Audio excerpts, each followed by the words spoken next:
काळजी आणि दिलासा एकाच वेळी। मराठवाड्यातील पाऊस थांबल्यानं पाणी ओसरू लागलं। पूर जसा जसा कमी होतोय नुकसानीची भीषणता समोर येते। मराठवाड्याच्या पुरात 7 जण दगावले। पुरामुळे मराठवाड्यात पशुधनाचं नुकसान। सर्वाधिक पुरामुळे दगावली 273 जनावरं। नुकसान भरपाईचं राज्य सरकार समोर आव्हान। भले मोठे मंगळवारच्या साप्ताहिक मंत्रिमंडळ बैठकीत नुकसान भरपाईच्या निकषात बदल करण्याची चर्चा होणार। केंद्रातील सरकारकडून अद्यापही महाराष्ट्राला मदत का नाही? विरोधकांचा महाराष्ट्र सरकारला सवाल। केंद्राकडून बिहारला मदत झालीये जाहीर।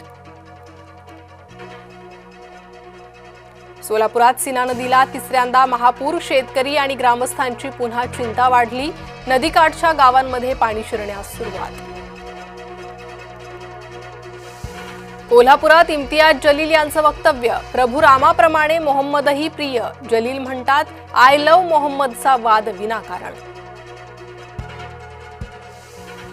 अहिल्यानगरमधील राडा प्रकरणी 200 जणांवर गुन्हा। जमावानं केलेल्या दगडफेकीत 7 पोलीस जखमी।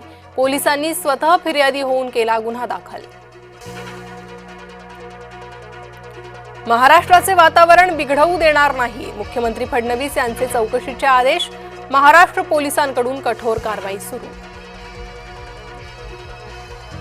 भाजपच्या आरोपानं विरारमध्ये खळबळ। विरारच्या विवा महाविद्यालयात गरब्या आडून लव्ह जिहाद। भाजपच्या आरोपाला हितेंद्र ठाकूर यांनी नाकारलं।